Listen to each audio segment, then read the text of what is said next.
Although state officials in all 50 states must ultimately certify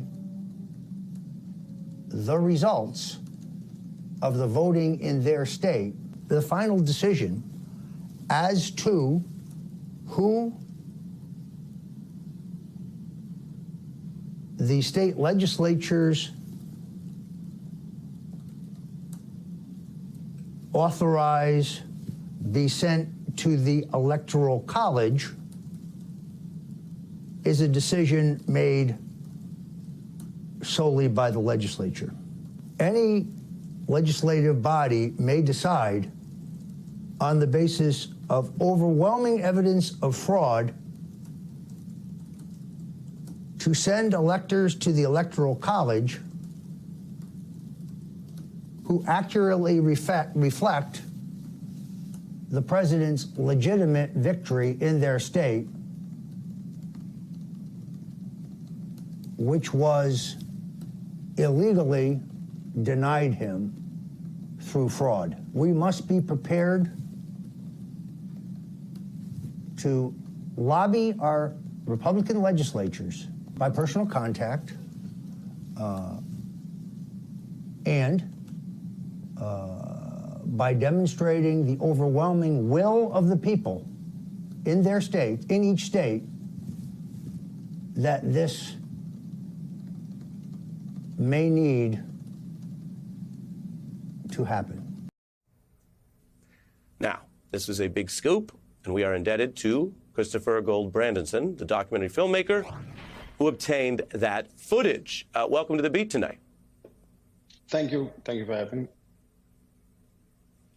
You were doing this work. Documentary makers obviously gather all kinds of footage over time, and much of it doesn't always make it very far into the films you make. Some of these events look quite different after Jan 6, after this week's Georgia indictment.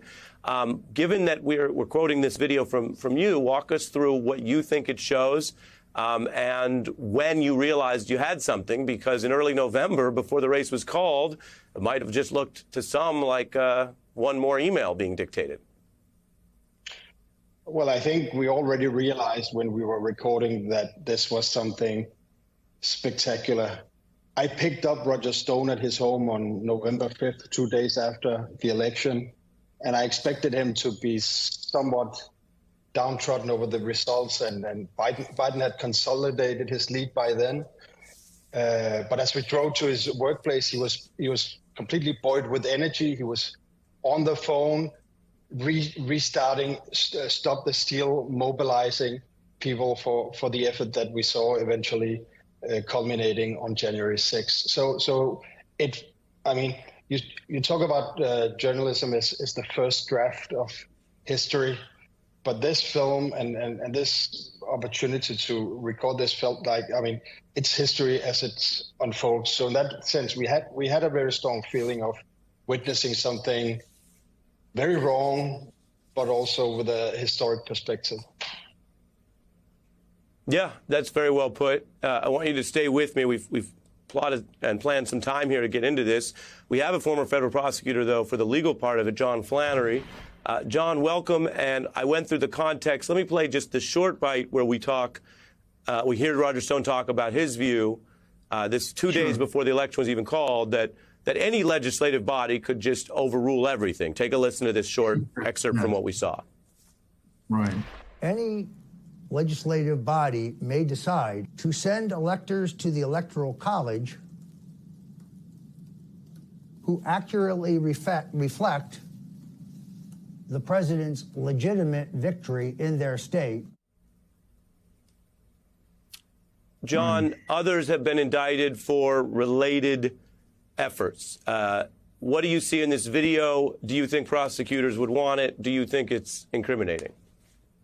Oh, absolutely. And what Christian just said, which nails it down, is they knew that he'd lost the election before it was announced. And that's why they began these initiatives then. And in the weeks and months beforehand, they had to know what was going on. These guys are old hands at this, particularly Stone. And so any prosecutor would take this to show knowledge and intent before the memos. And I think the memos are the coup memos are the lyrics for the song these guys were already singing immediately after the election. 2 days later, he's dictating this memo. And at one point, I understood that this went to FOS, the Friends of Stone. And so, and I don't know who's on that list, but that's important. So there's a circulation of some sort, which is effective or ineffective. But judging by the conduct after that, by the people who are going out doing what is prescribed in that dictated memo, we know that they're already pulling together. And then to have the president's son basically breaking out the elements that conform with what Stone is sending. So I think it's powerful. I think it would be powerful for any of the cases that are pending. Certainly Smith, certainly Georgia. Yes, first off, I think it's very important who Stone was communicating to. And as you just mentioned before, there was this encrypted chat group called Friends of Stone, or FOS. There were 47 members of this group.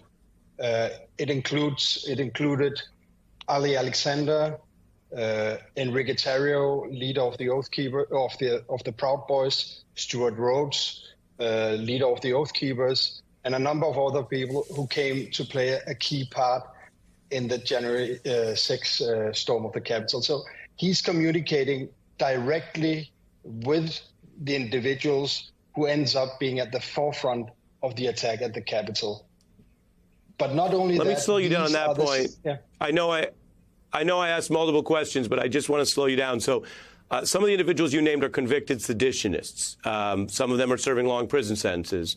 Since you raised that and we're talking about this, that shows some of the coup efforts being shared with them. That is a Trump ally telling them about this process with the states. Did you see or observe anything that suggested the other flow of information, that they were telling him about violent plotting or storming the Capitol in advance of the 6th? Well, I think one of the interesting facts that was uncovered by the January 6th committee was some of this communication. I believe that Stuart Rhodes actually used the Friend of Stone's FOS chat group during the attack on the Capitol, where he texted in the groups about an entrance that was open. So I think that there has been some back and forth that has been documented. But there are two important points in this, I think. These individuals moved on immediately in the days after to pressure the state legislators in Georgia and other states, just as instructed or encouraged. That's the one point I think is important to make.